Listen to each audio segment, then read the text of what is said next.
Everybody, I'm Tasharia. And I'm Tasha. And we're the Turners. Welcome to Turner Talk Podcast. And today we have a special guest, Miss Shaun Green. I didn't know she wanted me to use her full name. I know, but I'm so used to calling her Shaun. And she is a licensed counselor. She's also married to my wife's cousin. And it seems like every time we get together, we have a counseling session. Okay. It doesn't turn, it's supposed to be like that, but it turns out like that. I feel like we owe a bill. Can we make payments? Because, woo, Lord. That would be unethical. But we do like to, yeah, we do like to ask talk. A few questions here and there. And she's very knowledgeable. Anytime we have a question about a particular incident, we'll call and say, hey, what would you do in this situation? And she always right there with the answer. So we're blessed to have her on today, so that we're able to share her with y'all. And we're going to talk about what to look for in a therapist, a counselor, because that's a lot of things that a lot of people run into, including ourselves.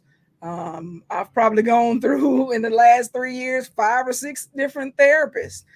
Because they don't feel like the right fit. They seem like they're not in tune with what I'm talking about or my needs. How many you've gone through? It's been quite a few.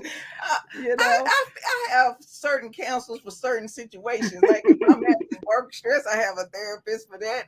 But I tend to go with like 3 to 6 months, like a ebbs and flows. I go through life's ebbs and flows. So I feel like once I go through all the methods that I know about coping, then I say, okay, maybe I need to, if I'm sitting up watching TV and crying at commercials, that probably is an indication that I need to, what I'm doing, to kind of reset. I need a reset every now and then.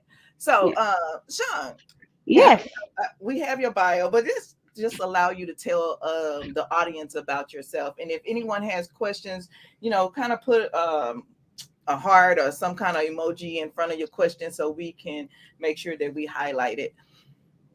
Okay, so I am a licensed professional counselor supervisor. I supervise other therapists that's trying to get their licensure. I've been doing this for over 10 years. Before I started counseling, I was a teacher. And I found out that in the classroom, I was counseling more than I was teaching the kids. So I figured, let's do this, full time. I like everybody across the board. Some people like to specialize, but I like everybody across the board. I deal with kids that experience trauma, adults that experience trauma, couples, individuals, depression, anxiety, grief.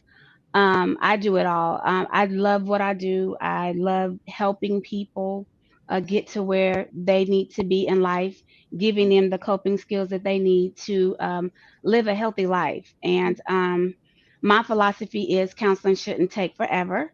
I feel like, once you get in and if you're doing the work, then you should see results. But, people get into counseling and they feel like, oh my goodness, the counseling didn't work for me. And my thing is you didn't work counseling. That's right.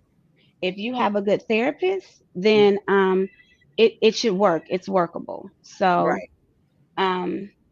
I think it's sometimes we think that it's like a magic pill, like, okay, I go and then I'm gonna be like, ta-da! But you have to work it. You have to implement these strategies and to know what works, what doesn't work, what works in this situation versus another situation.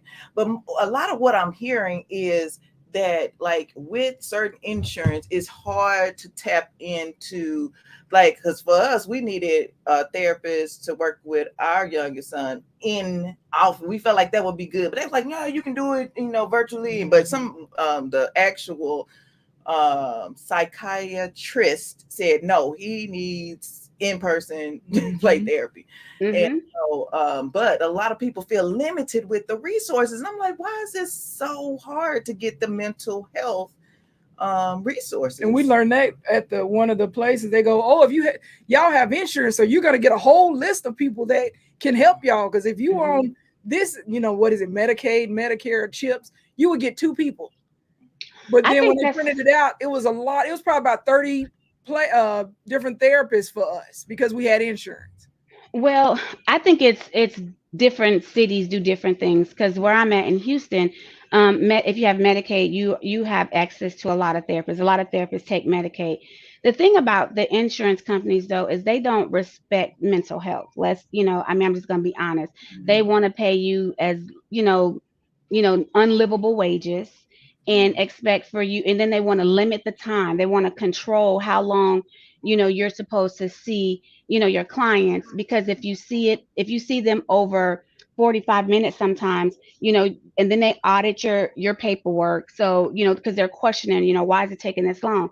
So I think, as far as the insurance companies, yes, there are therapists that accept it, but a lot of therapists are getting away from it. And Mhm. the ones that do, sometimes they have sliding scales. And if you have a deductible, sometimes paying just for therapy is meeting your deductible. So Mhm. there's different resources out there. Like some therapists are billed out of network. If they're not in your network, they can give you your super bill, and you can present it to your insurance company and get reimbursed. But I think it needs to be more accessible. For me, I help clients out. I work with, there's places called Open Path. I don't know if anybody's ever heard of Open Path. Open Path is a company that has therapists that will charge you like on a low scale. So the highest they can charge, I think, for couples is $80, and for individuals it's like 70. Mhm. So they have a list of therapists that are participating in that. So I think that in itself is affordable for people. There are companies out there that'll work with your pay schedule. And then there's companies out there I'm just like stay away from because they sell your information and people are not aware of that. They just looking for, they're just looking for a therapist. They're just looking Mhm. for the help that they want. And what I was wanted to share is that everybody do say you need a therapist, you need help, go see a therapist. But the question is, how do I find a therapist? What therapist is right for me? Mhm. I mean, and people get in, they see people, they go to a therapist, they be like, oh, I don't, that person doesn't fit my personality. So when you're going to see a therapist, ask questions. It's like you're interviewing them. Your Right. therapist should be your secret diary, because we can't tell any of your information outside the walls that we're in. And everything is confidential. Mhm. So if you feel like uncomfortable, like, oh, I don't want to tell my therapist that, then that's not the right therapist for you. You should Mhm. be ready to come in and be ready to lay it all out. Everything that you want healing with, you should be able to lay it all out on the floor. Mhm. Every Mhm. therapist is different. Every therapist has different theories, different approaches, different ways that they do things. You just have to find out what works for you. It's like a Mhm. relationship. You just don't date anybody. Mhm. You fill them out. You ask questions. Mhm. You You see if investigate. you right. And that's the same thing you should do with your therapist. Now, you're not gonna be able to Google and get ratings because the board, kind of they don't want us to have people leaving reviews. Some people do anyway, but there's therapists that don't have good reviews. They don't make them not a good therapist. They don't have any reviews at all. It just make it that they're not able to have their clients to leave anything, to say, this is a good therapist. But there are good therapists out there. Mhm. What are some of the questions that one should ask when they're looking for a therapist? They should ask what is their approach, Mhm. because everybody's approach is different. Some therapists have a theory that they stick with and they're just bound with it. I feel like therapists should meet their clients where they are, so they should Mhm. have a therapist that is going to meet them and meet the need in the moment. Mhm. So for instance, there's things called cognitive behavioral therapy, which is CBT. A lot of Mhm. people use it, but there's other things, person centered, that people use. So you can use whatever approach you want to with that client. For me, when the client comes, one day it may be CBT because you may be in the CBT mood. You may give me that vibe where you're responsive to that. Mhm. Then some days you may need a little person centered. So, it's somebody that's going to go with where you at, making sure that their goals, where your goals are their goals, that it's your session, not their session. Mhm. Mhm. So, I've heard a lot of horror stories about, therapists, and I've heard good things, but just making sure that person is who you need them to be. Just their times fit your times. Mhm. Mhm. Um, what it does when you sign the consent. Before you sign that consent, read over their consent. People just like to sign because their consent tells you everything about how their rules and regulations of their office. If you miss appointments, or can you contact them, after hours? If not, then what happens there? Some therapists be like, I'm done at 6, don't talk to me until the next morning. Mm-hmm. Some therapists, give you their number, and you can contact them, whenever you want to. Mm-hmm. Um, Never had so, one of them, baby. well, and Yeah, and but and see, I'm that therapist. Mhm. Most of my clients have my number, and if they need me, after hours, then I'm accessible to them. If it's something I'm like, okay, you need a session, it's like, okay, you need a session, and I'll try to get them in. But I feel like, it's good to have, you're in session and you're role playing, but in real time. People might need you in real time. Like, Mhm. it's good Yeah. to say, use these coping skills when you're feeling depressed. Well, depression come, I'm not thinking about the coping skills. I need to talk to you right now in real Exactly. time.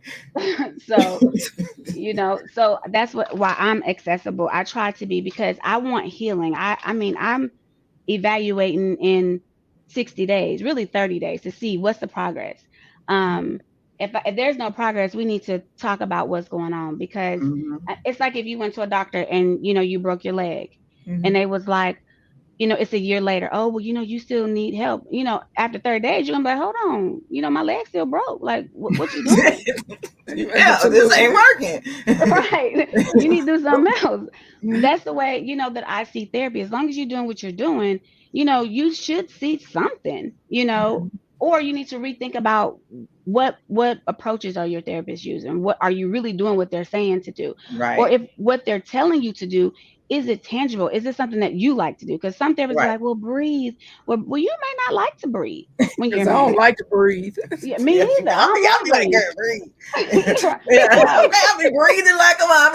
I'll be done by hyperventilating. I'm trying to breathe. Lord, please, I'm trying to be. But we do have a question for you. But Yes. I have one thing to say that about what you spoke about, and that is a lot of time. I mean, sometimes there are occasions in which you're not ready for therapy, you're not ready to change, and you have to know that you're ready to change it, because like you said, you have to do the work. Because I used to go my because some of my first therapy, I was lying. It was like, no, are you smoking? No, I'm not. Or when was the last time did whatever it was? I was like, oh no, it's been a long time. I wasn't ready. I was Right. not ready for the change. So you have to, and I like, because what I like about you, you see past bull crap. You Hmm. see past bull crap. You These tell it people, how it yeah, you is. tell it like it is, and you can say that in a professional manner, or in a way in which the Mhm. situation dictates. Right. And so that's important. Some people just not ready, and and that's. and they're not, and but you have those therapists that want the money, so they want to keep them coming. But Mhm. and that's why I say choose your therapist, because for me, I'm gonna be like, look, you're not ready, and it's okay not to be ready, Mhm. because you're wasting time, and time to me is precious. Your time, my Mhm. time, the time that you're feeling somebody else can be coming in that really wants the work and wants to help. So if you not ready, if you coming in there and they telling you to do stuff, and you figure, well, you know what, this ain't for me, that's fine. Wait Mhm. till it is for you, Mhm. because some people like to hold on to their chaos. They Mhm. do. They don't want to Mhm. get rid of it, because when they get rid of the chaos, because they've They been have dealing with nothing else. all that. Yeah, what else do you have? What do I fill this empty space with? So, Mhm. Mhm. oh, so you guys have a question? Yes. Go ahead, Rita. As a therapist, is your job overwhelming sometimes? Do some of the people's secrets shared with you become a burden to you at some point? No. I mean, I'm being honest. It doesn't. It's like anything that like your job. I don't take my job home with me, because outside of a therapist, I'm a wife, I'm a mother. I have other roles that I play. um, I can't, because my thing is, that's their problems, I'm just helping them through it. I don't take other people's issues on, because I have my own issues that I have to deal with. Mhm. So that's why I love it, because I can turn it off. There's some people that can't. Some people, that holds on to things. I don't, because in my mind, I think I've been doing it for so long. It's like, well, this ain't even, this not me. It's not my life. This is this their life. So I'm just gonna be their guide because I can't. I don't take on other people's problems at Mhm. all. So I mean, I find it interesting. It's like a soap opera. You when you watch TV, you don't go to sleep and be like and all day thinking about that movie. You be like, oh, okay, that was a good movie. That wasn't reality. Do you But think some people come to therapy maybe just to give them somebody to talk to because they're lonely? yeah, they do. And that's why the therapist will teach them to find friends because they lack, Mhm. they can't socialize. They don't know how to, get friends or even talk to people. We have I another question. oh, Did it come up? Okay, there we go. Yes. do you think it's important to have a LGBTQ? Who always mess that up? Therapist to deal with a LGBTQ couple, or Plus. do it matter? What does it say? Uh, Is it a plus sign? Yeah. I don't think what I do think is the person is understanding of the community. Mm-hmm. I have a lot of LGBTQ plus people and couples. You have therapists that are just not they're against it. So you Mhm. have to find someone that's sensitive and that understands the community. And there's no judgment. It shouldn't be ever a judgment in the therapeutic process. That's So correct. if you have somebody that's hesitant, then that's the wrong therapist. I don't think it matters because I mean I think I do a great job because a couple is a couple to me. I don't care, Mm-hmm. if y'all in a relationship, it's hard as it is. It's so, Mm-hmm. especially when you're dealing with, same sex, it's like, woo, y'all got it 10 times harder than people that, so y'all need a little bit more sensitivity because marriage is hard in itself. Yes. So, Yeah. I mean, if that's what y'all doing, then there's a therapist's job is to help you work through it. Even your Mm-hmm. issues, if it's coming out. I mean, I think that society sometimes say they're ready, but they're not ready. And you have people Mhm. in these professions that are really not ready and they get them and they ruin people. So I would say it doesn't matter, but you need to find somebody that is understanding and open to your Mm. lifestyle. There Mhm. you go. Thank you for that question. Thank you for both questions. We have another question here. There you go. Go ahead. You know I can't see half time. If a person feels like they're okay, should they seek a therapist to see if there are any rooted issues anyway? Um, That's a good. Well, what I say is that if you feel like there's a problem, there's a problem. It may not be presenting itself, but if there's something in you to feel like you should seek therapy, then there's something you're seeking. There's something in you that you feel different about that you might need to discover or uncover or just talk about. So, if like we just said, if you feel like you're ready to do the work, because there may be some rooted issues that may bring up some memories that you didn't think that you had, and they come to the forefront, and you're Mhm. like, oh my goodness, I thought that I was over that, or I didn't remember that. Because sometimes with trauma, Mhm. trauma makes you forget things. Yeah. Mm-hmm. So, if it was a traumatic experience, you're not going to remember it anyway. So, I would say if it's something that you feel like you want to talk through, then yes.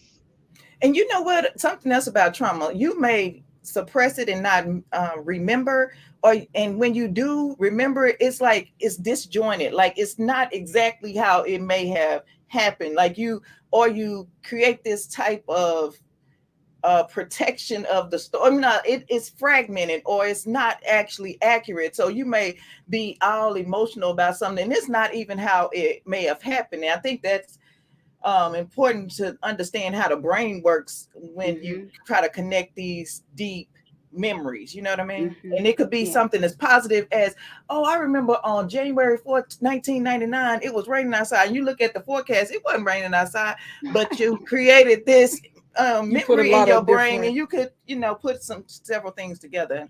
You know. Yes, yes, and that's like you said, with the trauma brain, it goes in protection mode, and Mhm. one person's trauma is not the next person's trauma, so Mhm. it's hard to say, well, your trauma, that's not traumatic because it may be traumatic to them, Mhm. for you on the outside looking in, like, well, that wouldn't bother me, but everybody's trauma is different, Mhm. so it's hard to judge trauma, and for kids, things happen, so they brains shut down to go in protection mode and they Mhm. don't want so and then they put things all together because they're really trying to forget. It's like your brain has a little bit of amnesia, and when Mhm. you start to remember, things are triggering, you're like, man, why do I be mad when I smell that Mhm. type of perfume? Well, because something happened, that was traumatic to you, that caused you to feel angry or caused that emotion to arise. Mhm. We do have another question. Is there any techniques you use for grieving?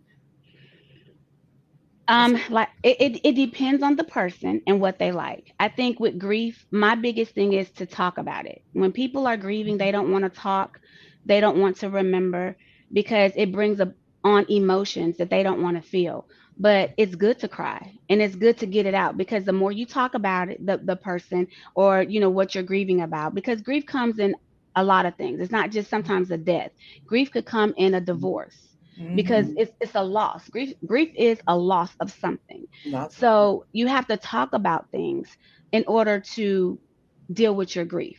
When you see people that is still grieving really hard over something that happened years ago, they really haven't processed it because there's stages of grief that you have to go through. And sometimes people get stuck at a particular stage because they're not ready to go on to the next stage. And that's some of the we watch my 600-pound life. We watch all of these weight shows, and one of the things like somebody's parent to die, and they haven't come to terms that this person is gone, or Hmm. like you say, grieved that this person is gone, and they're still holding it in, and they're using food to cope. We was Hmm. watching one where she say she would eat because her son died or something, so she would go get the foods that he liked and Hmm. start eating them to make sure he was eating. But he's been Right. he's been dead for like a few years, and we Hmm. were like, "Girl, come on." No, But you were like, like that because I can I mean, understand how she made that up in her head. Because she's fed that child all of these years, and so now I feel like to her it is like they're having a meal together with her Right. favorite thing.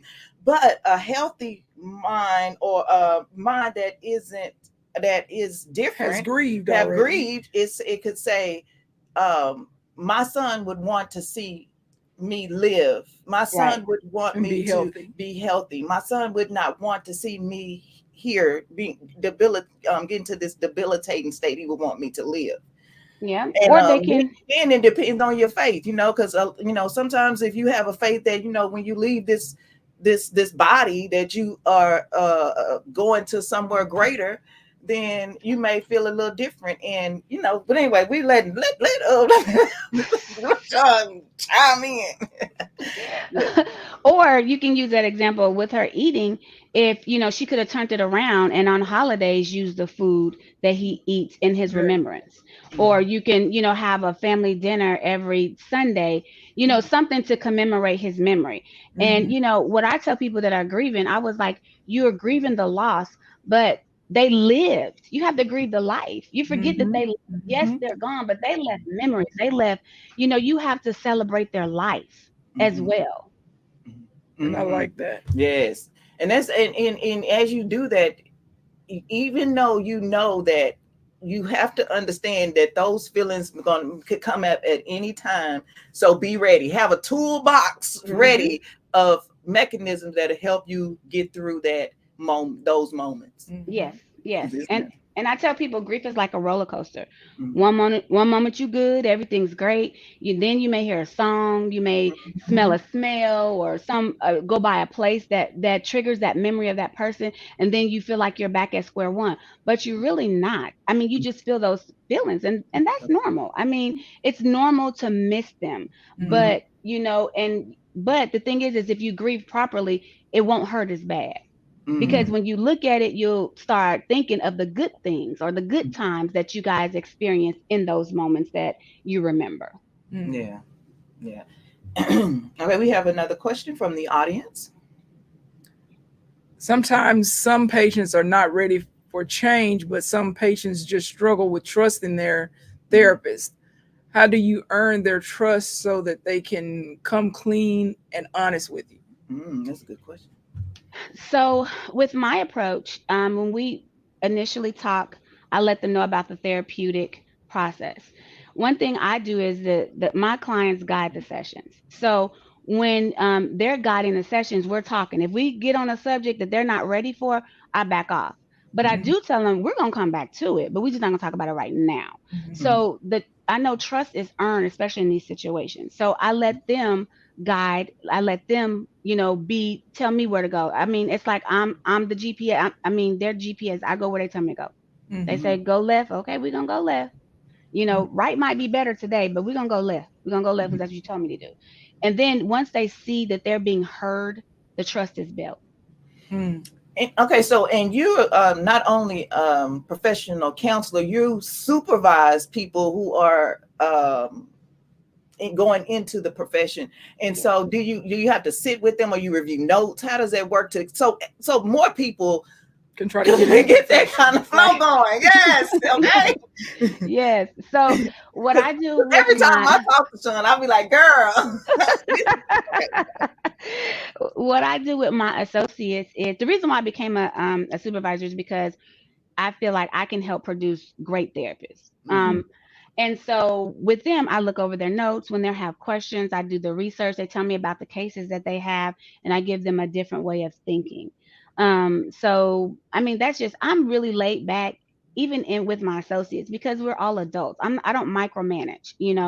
I just make sure that they're doing. If they need me, I'm there. Most of the time, they'll ask me about cases, and then we'll talk through them, and I'll give them, okay, well, have you tried this or have you tried that?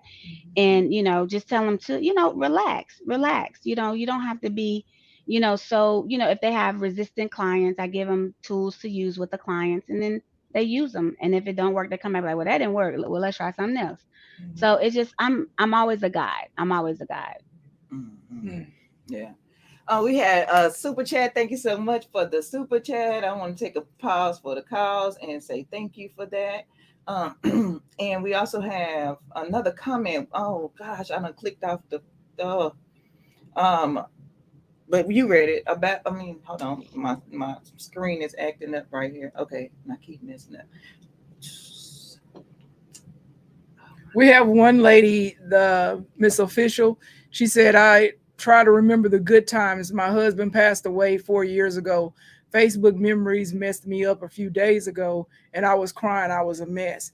And I think that's what happens a lot of times, these memories on your phone, Facebook, and it catches you off guard because Hmm. you kind of maybe forget that y'all did it on that day, and Facebook pops it up, or your Right. phone will pop it up, and Hmm. it brings back, I guess the grieving process, the sadness, the And loneliness.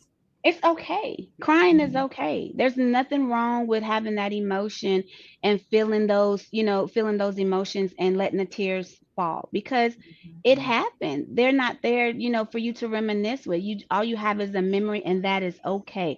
But as long as you don't stay there, long as you're not, staying in those tears, staying in that memory and just your days in it, you know, I mean, cry. Get over those tears. Cry, cry, cry. Write down the memory. Do whatever you have to do to hold that dear to you so that you can move past it. When I say move past it, you'll grief is something you'll never get over. You Mm-hmm. know, it's nothing that your life will ever be the same. This is your new normal. That is, Mm-hmm. you have a new normal. So the way that you live your life is going to be new. It's not going to be the same, but you're going to have to adjust to your new normal. Mm-hmm. Mhm. Oh, this is so bomb. We have African Dreaming coming into the chat, and they had a very, very detailed conversation about therapy. And it's like there are some people who can relate to various situations, and yet there are some people who really lean can have a tendency to try to lean on therapy for and can maybe, how can I say this? Say, well, the reason why everything isn't working is because I haven't had a good therapist or because of this. But do you think like this is one of the things we try to, as a veteran, so we have veteran counselors or therapists that work specifically with us, so because they kind of understand. But I think also is like for a person like you who have worked with veterans, who work with the gang, whatever, all kind of people, but they may have to see someone who specializes in what they've been through, like AA or Hmm. alcoholic or narcotic addicted Yeah. person may need someone who has gone through what they've gone through. Right, right. And I mean, I agree. I think experience is the best teacher. I think culturally, every culture is different. So in the therapeutic process, what they're taught is what we're taught is that we can counsel anybody. We just have to use our techniques. I totally disagree with that because our culture in particular likes for you to be transparent. They Mm-hmm. want to know if you telling me that, go down the street that you've been not maybe not down that street, but you've been down the street that look like that, and you Yeah. can help me. What happens if a bump comes in the road? What did you do? They want someone that's going to be transparent with them. Mm-hmm. And every therapist is not willing to open up with them. I think experience is great, or even if you knew somebody that been through it, you can talk about their success. Mm-hmm. But I think every person is different, but everybody I've come across, it's a conversation. Our therapeutic process is a conversation. We're talking Mm-hmm. just like you talking to your homegirl. We having a conversation. I'm telling you about my experience, what we've been through. They tell me about theirs. It just helps. I think it helps the process. Yeah, and I think that's essential what you said. You have to kind of interview the therapist in which you are contemplating on working with. I know like some of them offer like 15-minute free consultation, or it may cost $10, 50, whatever they charge, to Hmm. have a consultation to see if it's the right fit. This is our approach. We had was it a family or the couples? It was couples. Yeah, gotta be like, let me go through my Rolodex. Who I need to talk to right there, because I feel like I'm, how I'm kind of high strung a lot, so I don't even like, yeah. Yeah, right. How did that make you feel? I ain't talking about how I felt. I'm asking you, how in this moment do I not snap? Yes. So I need somebody with a lot of energy, and maybe that's what has typically been more successful for me. And So like somebody you said, tell her when she's wrong. yep. Hmm. Because a Yep. lot of people just go along with the flow, but we've had Yeah. some that say no. You both either Tasha, you was wrong, or Tashiria, you were wrong. Yeah, and Hmm. okay, so while we have you, we've been in here for about 30 minutes now, and I appreciate you for giving us a lot of this information about how to find a therapist, some questions to ask, um, and being ready for therapy as well. So in because everything is so social, every back in the day you could do something and it just went away. Now everything is out there and it stay out there, and there's so many people will be like, man, I hate I put that out there, but it's out there now. And so how in the world of social media, and I know this body positivity is all over TikTok. Every time I go, I say, and people's like, body positivity is saying you okay with not being healthy. I'm like, wait a minute, those two things don't mix. Mm-mm. You okay? You're overweight, but you still sitting up here saying I'm beautiful. Yes, I am. I am. Right. I may be in the process of working on myself right now, but I'm still very confident in who I am, and I know I need to do some things, or they may not be at that point, but they know that. So what I mean, like with social media in the body positivity like movement or um, counteraction of it, what are your thoughts about it? How, because it's ruining, like some kids just don't even want to go to school. It's a lot of Hmm. dropouts, a lot of the S word. It's Hmm. I'm frightened for But our a lot of especially people, our youth. But because if it can take out people our age, it can definitely take out children who haven't developed those coping skills.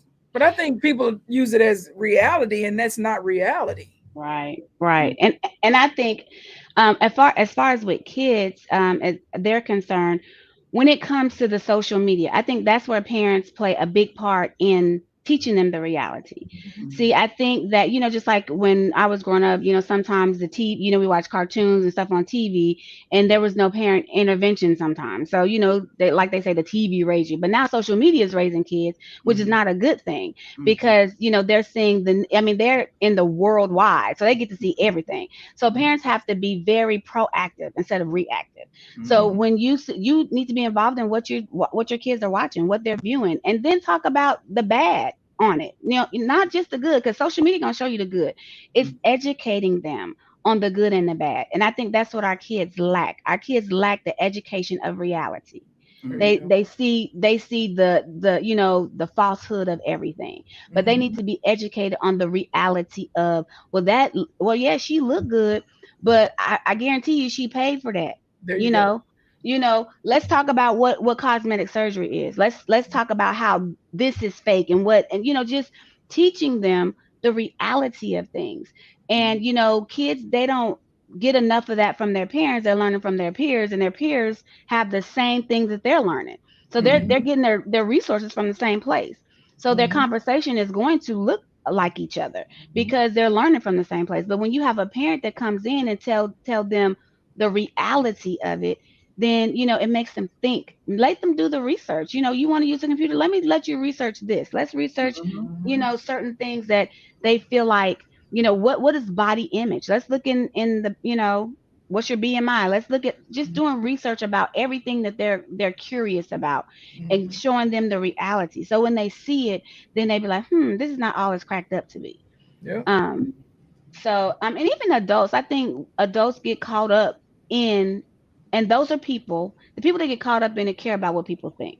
Let's be clear. There's something about that. They care about what society thinks about them, how people view them. The people that don't care as much, them the ones that be laughing like, y'all crazy. I don't care what y'all think. I just be like, I'm just like, whatever. Because you either throwing up every day after you eat, on diet pills, had surgery, doing whatever, and you over here flaunting it. So I say, do what you do. Do you. And that's how I feel. Whether I'm small, I've been small in high school. I've been almost small when I was in college. Now I'm the size I am now. Okay, yeah, I probably need, but I'm good. I'm good. I don't care what people think because you don't take care of me. And I've always been like that. I could care less. Right. And some people don't have that same, outlook. They care about what people think, they hold on to that. But those people had dealt with something in childhood, they were people pleasers. They had to please their parents. Their parents used to tell them something they did, they had to please their friends. So now that they're adults, they come in with those same behaviors. They care about what people think.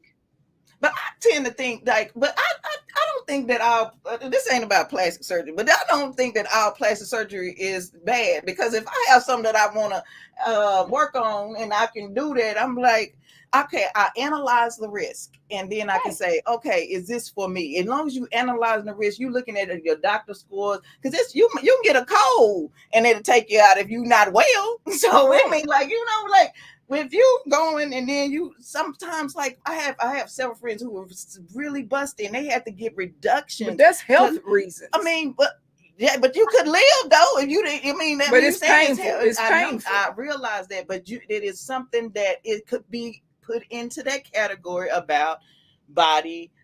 What I said. Well, the thing is that I like plastic surgery too. However, it's different if you're getting plastic surgery, but you're shaming people that are skinny. There you go. And the reason why you overweight is because you had some help. So that's the difference. That's what I'm saying. The reality of it.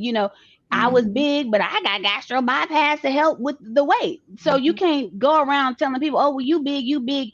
Yeah, they are. They eat this way. You need to not eat so much. Well, you can't eat that much. Right. And I'm exercising every day. Yeah, because you had some help. So it's and that's the people that get on, on the social media, like, look at me, I'm skinny. Yeah, but you got all this money and you got Dr. So-and-so that helped you get that skinny. So let's be real about that. Yeah. Or and they be front, because I saw that lady on the on that my 100-pound, my 1,000-pound friend or whatever like that. What is a show? Because I'm really into learning because I don't think that you can lose weight and not fix this. You know what I'm saying? It has to be a balance with your emotion, your whatever, and deal with how you got to where you are, or you going to get back right there. And that's why the success rate is so low in continuing to maintain that loss or maintain that level of health that you were, Anyway, she had those. You could tell where she had because she had the lines where she had the surgery, and then she training people. I said, as long as that is apparent to them that you can do this work. I do 1,000 squats and my butt still not plump like people who have it naturally. But that's something that I'm interested in. I want to have hips and this, that, and the other. But I'm just because this is my path doesn't mean that this has to be everybody else's path.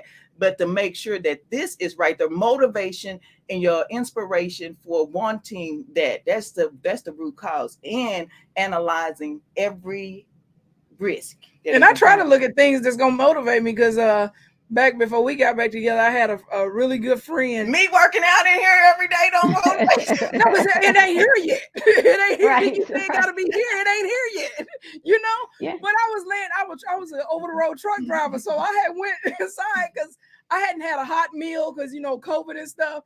So I went and got Pizza Hut and Taco Bell, right? So I'm sitting in my truck eating all of this, and so my homegirl calls and she say, "Tasha, what you doing?" I say, "I'm sitting there watching my 600-pound life and eating Pizza Hut." And I'm trying to watch it so that I don't eat a lot. But look what I was doing. I was watching it, eating the same, not as much as they was. But you try to get, like I say, if your mind ain't here, you can watch.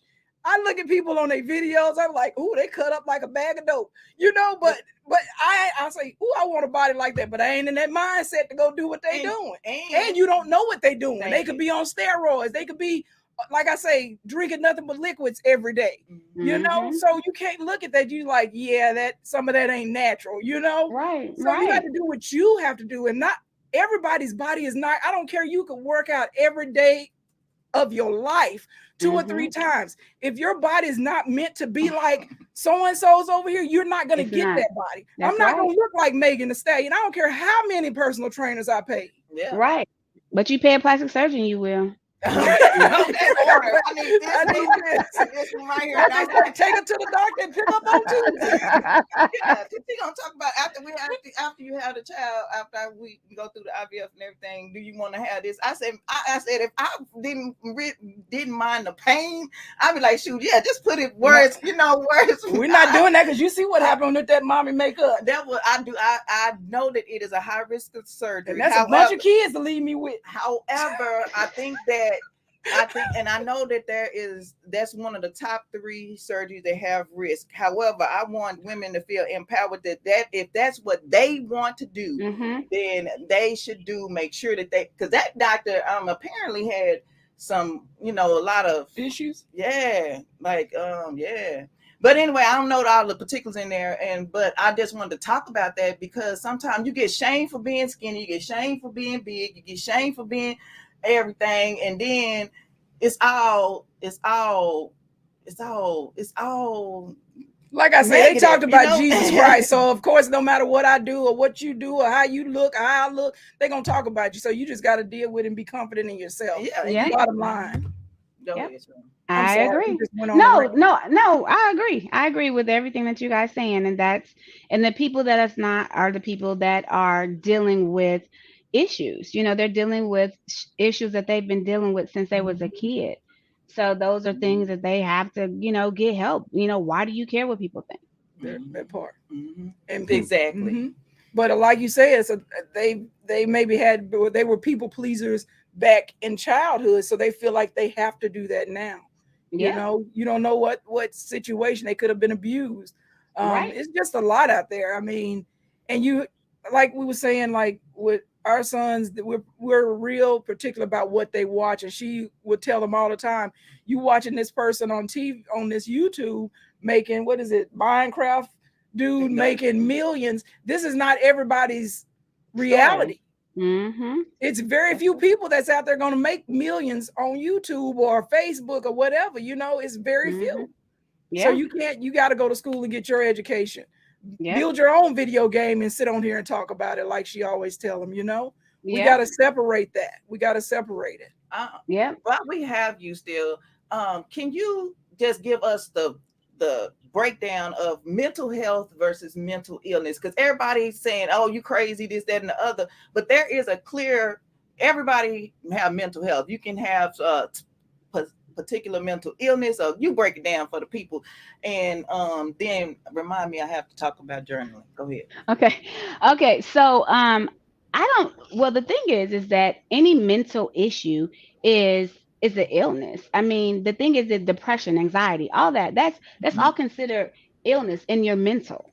But mental health is being healthy in your mind, being able to cope with the illness.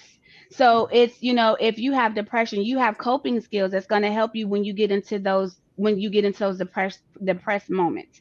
When you have anxiety, what to do. So you are mentally healthy. But all of it, if your brain is not functioning right, it's an illness. I mean, anything in your body, just think about your body. If it's not functioning right, there's some kind of illness that's going on. It could be minor or major. You can have minor depression, or you have major depression, where you can have your anxiety may not be that bad, but it may be to where you can't go outside or you can't talk to people. So it's different levels to it, but it's all considered an illness. Yes. But you have to be healthy mentally to be able to deal with that illness. And with that is learning coping skills, the right coping skills for you that you're going to use, not just, you're going to put back in the treasure box and forget about it. Something that you are going to use in those moments in real time that you need them. So it's becoming mentally healthy and mentally aware of who you are and what triggers you, and so that you can avoid certain situations in your life. I have PTSD, anxiety, and depression, and I'm supposed to take medicine, but I Hmm. don't because I drive trucks and it makes you real groggy. So I Right. learned coping. Sometimes it works, sometimes it don't. But I also know I like to work alone because I don't have all the pettiness. Right. Because some of that pettiness, I know I have a real short tolerance for it. So I Hmm. try to be off to myself. But I think my coping is, I don't know, I try to talk to myself. I don't know if that's coping or if that's, but Self-talk. I It's try to called talk to self-talk. myself and I talk myself down on a lot of Yeah. situations because it could get bad real quick, you Yeah. know? Yeah, I love self talk. I teach my clients that all the time, because when you hear yourself say it out loud, it's triggering you to, okay, now is that really that bad? And you having a conversation because you're calming yourself down, you're de-escalating, what you're going through, and you're talking yourself through the moments, because your voice is what you need to hear. Mhm. So I mean, I love self talk. I self talk all the time, especially when it gets bad. You be like, okay, let me go over here because it's about to get real bad real quick, like you said. What they say, zero to life. Right, Zero to life. So right. do you get a lot of referrals from psychologists and or psychiatrists? Because we was getting bounced around from pillar to post trying to sit up here and find some therapy. So how do you get how do your clients find you They typically? usually find me on Psychology Today or on their insurance panels. Psychiatrists usually don't. And the thing is, the research just came out, I think, a few years back, because psychiatrists just gave medication. Mhm.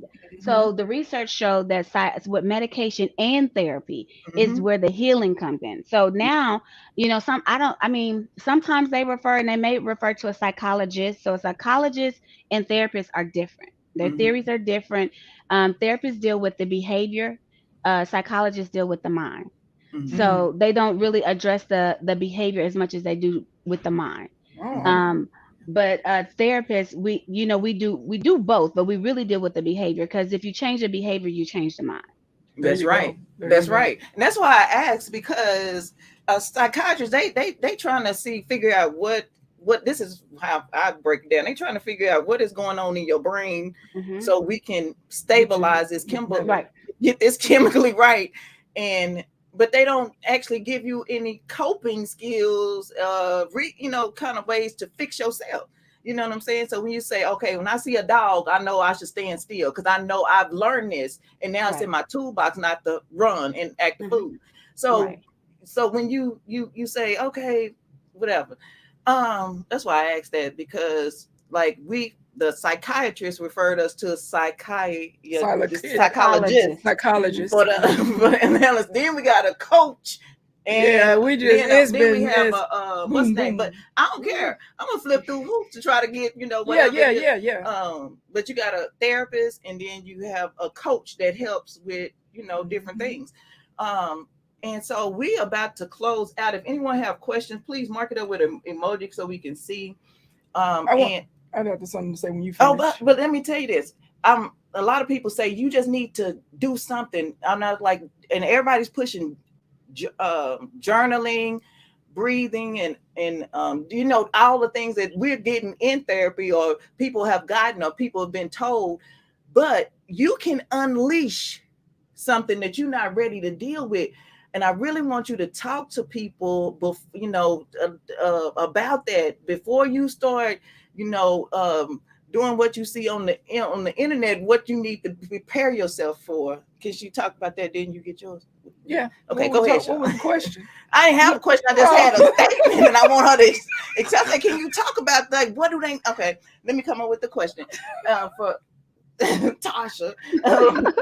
Like, what are some things like you before you start looking at all? Because there's so much. Everybody pushing mental health, mental health, mental health, mental health. But you can tell me you should do this, you should do that. Everything, it is not like a one-stop shop. This may work for me and this may not work for you, or this may work in these situations. So what should people do? And because like some people, man, you may be perfectly fine living your best life, and then you think, oh, I done saw Mary Jew do therapy. Maybe I need some therapy. No, you just need to go work out, do some push-ups, whatever. How do just go ahead, take it from there.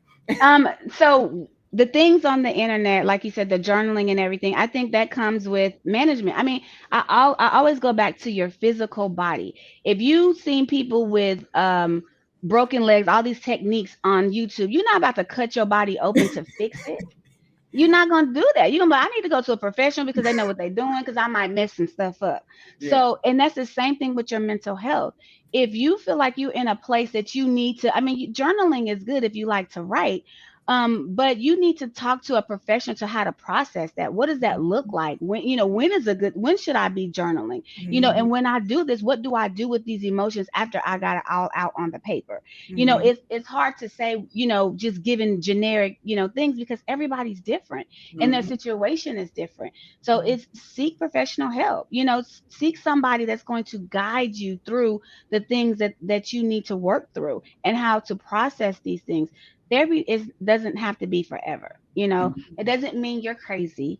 It doesn't mean, I mean, if you broke your leg, doesn't mean you disabled, for the rest of your life. No, it's a fix. So therapy does not mean that you're crazy. It means that you have a bump in your life that you need to process. And it's probably learned behaviors that you've learned since you've been a kid and you've never dealt with them. And now you're an adult and you're dealing with the same issue. So it's being able to overcome the things that you have in your past so you can live a better future. And you're right. Well, I'm glad you said that you need to learn how to journal, because Pete, I was one of them things. I'm gonna start journaling, and I get the journal book, and I'm like, okay, so what do I write in this thing? So where do I start? I mean, what's the proper way of journaling? But they'll tell you to journal, but they don't tell you how to journal. Like, what do I do with it? That's and right. I don't feel like I got something to write down every day. I talk about it to myself and keep it moving. Right. And you may not be a journaling person. And that's what I'm saying. You have to give you the coping skills that are for you. Because some people don't like to write, so it's like journal. And it's like, I don't feel like writing. So I got this book and I want to talk to myself. Self-talk is just like journaling because you're still getting it out. Right. And I'd rather talk to myself, because she's giving me about 4 or 5 journal books. They still new. Because I don't know what to do with them. And then, like you were saying, it's certain things that you kind of grew up with or you watched that, like, I will not go to a psychiatrist personally because I watched Silence of the Lamb and Hannibal Lecter. And I'm being honest, like, I will not go to a psychiatrist because I feel like, he doing some stuff that he probably ain't right. So I go to a psychologist, and it's things that we have to unlearn. It's things we have to unthink. And it's hard.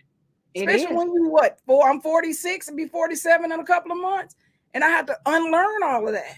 Yeah, but it's behaviors too. So if you change the behavior, you change the mind. Okay. You notice you keep coming back to that. Change the behavior, change the mind. But how do you change the behavior? Because your actions will follow your focus. Whatever you're focused on. It's just like, because I y'all know how I drive. So I be driving. I'm looking like this. The car started going this way. I say, God, dog, focus. And I didn't realize it was an issue until I got chemically stable. And then I was able to learn some techniques to help me focus with ADHD. You know what I'm saying? Yeah. Because everybody was like, oh, that just means that you bad. Oh, no, it doesn't mean that I'm bad. I just learned different. My mind functions differently than yours. I'm sorry. Okay. Yeah. But people, we were shamed. I mean, like, folks are shamed about this stuff. And that is so heart wrenching. But that's Because just our culture. That is just our culture. It's a culture thing. You have our culture talks about mental health as this stigma. Oh my gosh, if you go see talking to telling people your business and da da da da, our counterparts are healthy because they're going to the therapist. There you go. They've been going to a therapist, but there wasn't a lot of therapists that look like us. So yeah, now that's, we have some that look like us and that can relate to us. And I mean, therapy is good. I think it's good sometimes, even when you don't need it, just to tune up to make sure you still, Mm-hmm. on the right path. It's like when you go to the doctor, you go for your yearly exam. yeah. You Mm-hmm. know, you get it. You get a checkup, and it's okay to go and get a checkup. You can go for 1 or 2 sessions just to make sure that everything is still functioning good. Mm-hmm. So, I mean, it's not a money grab. It's just you being healthy. It's just mentally healthy. Because if your mind go, think about it, your body follows. It does. If Yeah. you like in your in if your body is, what is stress? Stress is overwhelming, right? If you get depression and stuff, then you start getting sick, you start Mm-hmm. Mm-hmm. gaining weight because you eating, you start doing all these things, because your behaviors, let me eat, eating. Mm-hmm. This is what I've Yeah. learned. I've learned when I get depressed, like, I need to eat because I Mm-hmm. seen my mama do it. I seen her mama do it. When she's upset or sad, she stays in her room and watch TV. So when I'm sad, I'm gonna stay in my room and watch TV because this is what I've learned. This is what you're supposed to do. So Mm-hmm. Mm-hmm. when you've learned, no, you got to get up, you got to move around, you got to, process what's going on, change the things that you're doing. Hey, then the depression, it doesn't go away, but it subsides. You're able to still live. Mm-hmm. So a lot of things in our culture are learned behaviors. We just have to do it different. Unlearn them. Yep. Break the chain. Uh, you have a book, and would you tell us your book and tell the people how they can find you if they looking Um, for you. you can find me on Psychology Today. It's Shaunnika Green, LPC-S. I am underneath different insurance panels. You can find me there. My phone number is there. My book is really geared towards teachers, new teachers. It's a book that me and my husband wrote, and it's for teachers, and it's talking about mental health in the classroom, helping teachers, deal with students that are having mental health issues, and also dealing with, their own self care and their own mental health issues, because sometimes hurt people. Mm-hmm. So it's learning, you got to deal with your issues before you're able to help other people with theirs. So, Mm-hmm. and I don't. I'm sorry, I forgot the name of the book. I know that's bad, but I haven't looked at it in a minute. So But But you probably it's under the name your name on Amazon. I'm sure I can find it. And that might be a good book for a new teacher or something. The upcoming year, like, look, you might have to deal with some of this stuff. You might want to be, But that's another. It's for another topic. Like Mhm. we were talking last night, we'd like to bring you back on the show, because there's so many, like you say, mental illness out there, and it's carrying on to unrecognized signs from the parents, and the kids are taking it to school, and hmm people are suffering from it. The kids are suffering from it. Even you do recognize it. It's still a process of getting that diagnosis, getting the treatment, getting the therapy. It's all a process, and it can be overwhelming. And I think that's something that we need to come back on to try to guide people in the right direction, because yes. it's real out there. It's real, and you can look Mhm. at the news and tell that it's getting worse. It's not getting any better. Yeah, because Right, she because told me, she said they should have given you this paperwork and this paperwork. You need to read every page, page by page, and understand everything. And if you have questions, Mm-hmm. you feel empowered to ask. And I'm like, because this it was like the moment I've been waiting for, because everybody's like, when he go to school, when he go to school. Because I'm like, baby, this is not brand new. This is from right, long time, right. baby. This And is then it's like, okay, what he get in school, but he need to be this age. He need it's yeah. just And so over and over and and I was over. whatever. So yeah, if we can at some point reconvene and talk to children, I mean parents with children who are suffering from mental conditions, because Right. it's Yeah. coming from someone with a diagnosed issue. It's hard for me to say it's hard for me to say it's an illness, because I know I live with it. Like, I have become conditioned to how everything is a little bit different, seemingly different for me, but that's everybody. To me, Mhm. I just embrace the beauty. You know what I'm saying? Right, And I Right. know I'm trying to always it's our be norm. positive. It's our norm It's when my you norm, have and so it's your norm. that, but it is a way to be normally healthy with it, and it's a That's way right. to be dysfunctional with it. That's So, right. That's any right. final words for the audience? No, just, find you a therapist that works for you. And if you can't trust them, they're not for you. There you Mm, I go. mean, and that's just, what it is. They don't have to look like you, but they have to somewhat be like you. Mhm, Check the mhm, vibe. mhm. Let their morals and values line up with your morals and values. I like mhm, that. And you should be able to, get mentally healthy. It's important. mhm. Mhm. We appreciate it. Yes, we definitely appreciate And it. this has We been enjoy. really good, and I think a lot of Thank people have you. gotten questions answered that they had questions too. Um, Clearly.